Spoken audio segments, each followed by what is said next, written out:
بسم الله الرحمن الرحيم. الحمد لله رب العالمين، والعاقبة للمتقين ولا عدوان إلا على الظالمين، والصلاة والسلام على أشرف الأنبياء والمرسلين وعلى آله وصحبه أجمعين. وبعد مستمعي الكرام، السلام عليكم ورحمة الله وبركاته. إن شاء الله ዛሬ ምን እንደተለመደው አጫጭር ሱራዎች የቁርአን ተፍሲር ማብራሪያ ከሱረቱ ነስር ላይ ጀምረን እንቀጥላለን። بسم الله الرحمن الرحيم. سورة النسر مدنية بالاتفاق، لها 3 آيات، 3 أنقص አሏት። نزلت بمينا في حجة الوداع فتعد مدنية، وهي آخر ما نزل من السورة وآياتها 3. سورة النسر سورة الوداع تبلام تترالج ያው የመሰናበቻ ሱራ ማለት ነው። ነብዩ አለይሂ ሰላቱ ወሰለም እድሜያቸው ወደ መጠናቀቅ እንደደረሰ የምታመላክት አንቀጽ ስለሆነች ማለት ነው።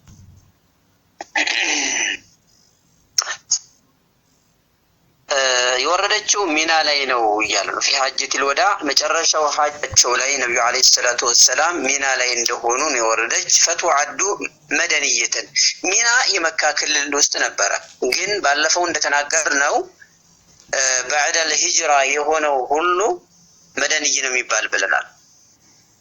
ስለዚህ መደንይ ነው የምትባለው ሁላችሁም ዑለማዎች በመስማማት ተሱራም በኩል ደግሞ ተምዕራፍ በኩል መጨረሻ የወረደችው ምዕራፍ ይችላል።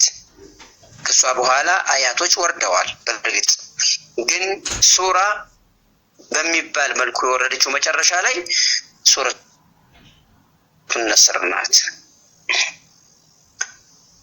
ሱረቱ ነስር አመል ፈትህ 8ኛው ዓመት ነው የወረደችው። ሰበበ ንዙል ነብዩ ሰለላሁ ዐለይሂ ወሰለም በ7ኛው ዓመት ወደ መካ ገብተው ዑምራ ለማድረግ ፈልገው ካዲያኖች መካ ካዲዎች ከልክለዋቸዋል። አመል ሁደይቢያ ይባላል። ያ ስምሙነት ፈጥረው በሚቀጥለው ዓመት ሊመጡ ተስማምተው ተመልሰው ነበርና በተስማሙበት መሰረት በ8ኛው ዓመት መጡ። እንደዚያው እንደተለመደው ከለከሏቸው፣ ግን አልተሳካላቸው። እንዴት ነበር የሆነው? لما دخل رسول الله صلى الله عليه وسلم مكة عام الفتح بعث خالد بن الوليد فقاتل بمن معه صفوف قريش بأسفل مكة حتى هزمهم الله ثم أمر بالسلاح فرفع عنهم. ያው ወደ መካ ሲቀርቡ አሁንም እንደለመዱት ሊከለክሉ ሞከሩ። ኻሊድ ብን ወሊድን ከሱ ጋራ የተወሰኑ ሰዎችን ልከው ጦርነት ገጠሟቸው። በአስፈል መካ ማለት ዛሬ ሹመይሲ በሚባለው መካ ልንደርስ ስንል የምናገኘው ቦታ ላይ ገጠማቸውና ፈሀዘመሁሙላህ አላህ እነሱ እንዲደመሰሱ አደረገ። እዚያም ነብዩ አለይሂ ሰላቱ ወሰላም ገብተው ጦር መሳሪያቸውን እንዲነጠቁ እንዲነሳባቸው አደረጉ። ፈደኸሉ ፊ ዲኒላህ ፈአንዘለላህ ይህንን አንቀጽ አላህ ሱብሓነሁ ወተዓላ አወረደ ይላል። ይህ አካሄድ አሁን የወረደችው ሱረቱ ነስር ተፈትሑ መካ በኋላ ነው በሚለው ሁሏል። ኺላፍ አለ። قبل الفتح ነው ይሄ የወረደ እንትን ፈትሑ መካ የሆነ ጊዜ ለአላህ ምስጋና አድርስ እያለ ነው የሚሉም አሉ። ይሄ ያስያዘው ደግሞ بعد فتح مكة ተፈካ መከፈት በኋላ ነው የወረደችው እያለ ነው። አሁን ወደ ጥሬ ተፍሲር እንገባለን ኢንሻአላህ። إذا جاء بسم الله الرحمن الرحيم. إذا جاء نصر الله محمد هو ነው። إذا جاء نصر الله يا الله እርዳታ የመጣ ጊዜ። والفتح فتح مكة ወይም ያላህ እርዳታና ድል በመጣ ጊዜ እርዳታ ማለት ምን ጊዜም ነስር የሚባለው ነስሩን አልዓዳ በጥላት ላይ የበላይነት መጎናጸፍ ማለት ነው። አሁንም እንግዲህ ነብዩ አለይሂ ሰላቱ ሰላም እርዳታ የመጣ ጊዜ ማለት በቁረይሾች ላይ በመካ ካፊሮች ላይ አላህ የረዳህ ጊዜ በላይነትን የሰጠ ጊዜ ፈትሑ መካ ድል የሚባለው መካ የተከፈተ ጊዜ ማለት ነው። ያኔ ኢዛ ጀዋብ አላት እንግዲህ የምትጠብቀዋል። ያን ጊዜ ታዲያ ምን ይሁን ነው ተጨማሪ ያለ ወራኢተ الناس ሰዎችንም ያየህ ጊዜ የድኹሉነ ሲገቡ ፊ ዲንላሂ ከአላህ ሃይማኖት ውስጥ ሲገቡ ባየህ ጊዜ አፍዋጃ በግሩፕ ይሆን። አፍዋጅ ማለት ጀማዓ ይሆን። አንድ ቤተሰብ በሙሉ አንድ ቀቢላ በሙሉ ነበር የሚሰልፈው። መካ የተከፈተ በኋላ አረቢያን ምን ይሉ ነበር ይላል ሙሐመድ እውነተኛ ነብይ ከሆነ በህዝቦቹ ላይ ድልን ይጎናጸፋል እያሉ ሲጠብቁት የኖሩ ነገር ነበር። ያ መካዎች ታብራሃት ጦር አላህ ከልክሏቸዋል። አብርሃት መጥቶ ሊያጠፋቸው የነበረውን ካባል ሊንድ የነበረውን በራሱ ማንኛውም ሰው ሳይገባ እሱ ድል መካ ካፊሮች ምንም ሳይነካቸው ነፃ ወጥተው ነበር። ይሄ መሐመድ እውነተኛ ከሆነ ህዝቦችን ያሸንፋል የሚል ጉዳይ ነበራቸውና ታዲያ መካ የተከፈተ ጊዜ ሙስሊሞች እንዴት ነበር ሲገቡ የነበር? ቀቢላው በሙሉ አረቢያን ዙሪያውን ያለው ቀቢላው እየመጣ ነበር እስልምናን የሚቀበል። መጀመሪያ አንድ ሁለት ነበር የሚሰልሙ ይላል። ታዲያ እንደዚህ በግሩፕ እየሆኑ እየመጡ እስልምናን ሲቀበሉ ያየህ ጊዜ ጀዋቡ ይሄ ነው። ፈሰቢህ ቢሐምድ ረቢከ የኢዛ ጀዋብ ፈሰቢህ ቢሐምድ ረቢከ ለጌታ ውዳሴና ምስጋና አድርስ። ሁለቶችንም አቆራኝተህ ማለት ነው። ይሄን ለሰጠህ ይሄን ላደረገልህ አምላክ ውዳሴና ምስጋና አድርስ ይላቸዋል። ወስተግፊርሁ ምህረትም ጠይቀው ኢነሁ ካነ ተዋባ አላህ ሱብሓነሁ ወተዓላ ንስሐን ተቀባይ ነውና ምህረትም ጠይቀው። ይሄ እንግዲህ ነብዩ አለይሂ ሰላቱ ወሰላም ያለፈውም የሚመጣውም ይቅር ተብሎላቸዋል። ይሄ ማለት ለኡመቶች ነው የሚል አለ። ወይም ደግሞ ነብዩ አለይሂ ሰላቱ ወሰላም እስትግፋር ልክ ኢባዳቸውን ቢያረጉም የፈልጋቸውን ያክል ተምረሃል ቢባሉም ሐቅ እንዳላደረሱ ነውና የሚመለከቱት ለዚያ ሲባል ምህረት ጠይቅ እያላቸው ነው ማለት ነው። ሱረቱን ነስር ይሄን ይመስላል ተፍሲሩ። ወደ ሱረቱል ካፊሩን الرمضان إن شاء الله. بسم الله الرحمن الرحيم. الحمد لله رب العالمين والصلاة والسلام على أشرف الأنبياء والمرسلين وعلى آله وصحبه أجمعين. وعد مستمعي الكرام السلام عليكم ورحمة الله وبركاته. إن شاء الله سورة الكافرون مجمرة عليه من النسات قرآن تفسير مابراريان انقتل لكم.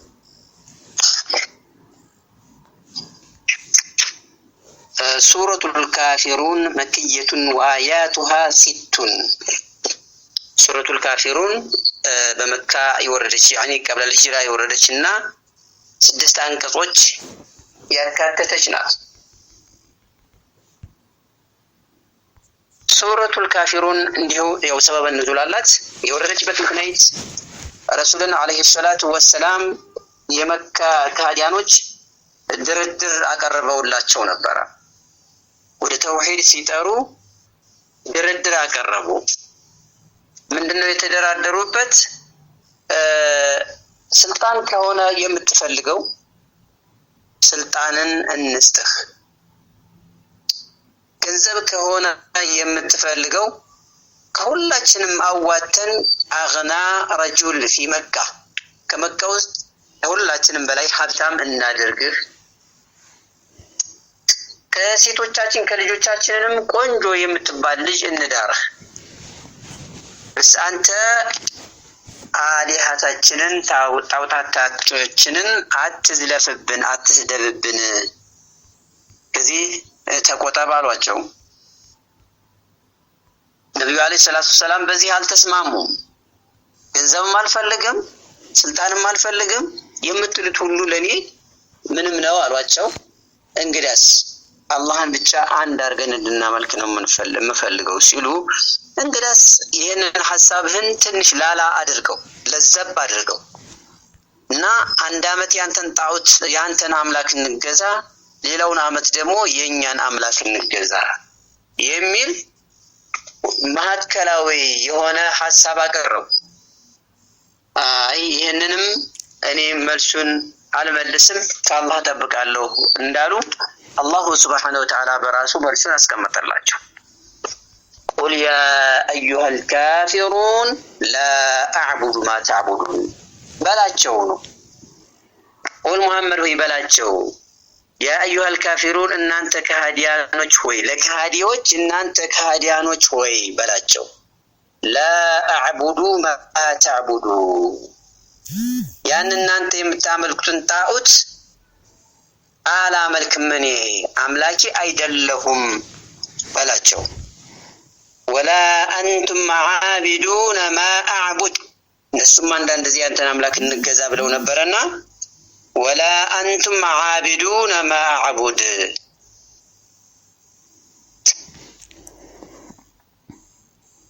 ወላ አንቱም እናንተም አይደላችሁ ዓቢዱነ አምላኪዎች ማ አዕቡድ እኔ የምገዛውን እውነተኛ አምላክ አምላኪዎች አይደላችሁም። ሽርካችሁን እስካልተዋችሁ ድረስ እውነተኛውን አምላክ እየተገዛን ነው ብትሉም አምላኪ አይደላችሁም በላቸው። ወላ አና ዓቢዱም ማ ዓበድቱም እኔም እናንተ የምታመልኩትን ጣዖት አምላኪ አይደላችሁም አይደለሁም። ወላ አና እኔ ወደፊት ማለት ነው እናንተ ያመለካችሁትን አምላክ አምላኪ አይደለሁም። ይሄኛው አምስተኛው አንቀጽ ተክራር ነው ይላል። ወላ አንቱም እናንተም አይደላችሁ ዓቢዱነ አምላኪዎች ማ አዕቡድ እኔ የማመልከው ነው እውነተኛ አምላክ። ይሄኛው የላይኛው 2 ቁጥርና 5 ቁጥር አንድ አይነት ነው ተክራር ነው ብለዋል። ለምን ከረረው ሁለት ያመጣው ቢባል ተስፋቸውን ለማስቆረጥ ነው። እንደው ወደ ድርድር ይመጣል ብለው ተስፋ እንዳያደርጉ ያንን ተስፋቸውን ለመቁረጥ ነው ተብሏል። ወይም አይ ተክራር አይደለም አንደኛው ያለፈውን ነው አንደኛው ደግሞ ወደፊትም ማለት ነው። ባለፈው አልተገዛሁም ይሄ ደግሞ የታኛው ደግሞ ወላ አንቱም ዓቢዱነ ወደፊት ማዕቡድ እኔ የምገዛው ወደፊትም ተገዥ አይደላችሁም ለማለትም ነው ተብሎ ተፈስሯል። አንደኛውን ለማዲ አንደኛውን ለሙስተቅበል ግን ተውኪድ ነው ያለው። በቃ ተስፋቸውን ለማስቆረጥ ተስፋ እንዳይኖራቸው ነው የከረረው የሚሉም አሉ ማለት ነው። ለኩም ዲኑኩም ወሊየዲን ለኩም ለናንተ ዲኑኩም ሃይማኖታችሁ አለላችሁ ወሊየዲኒ ለኔም ሃይማኖት ያለኝ። ይሄ አንድ ተፍሲር ነው። ይሄ በተባለበት ጊዜ ተነስቷል ተብሏል። ለናንተም ሃይማኖታችሁ አላችሁ ለኔም ሃይማኖቴ ነው በሚለው ተፍሲር ተነስቷል ባየተ ሰይፍ ያሉ አሉ።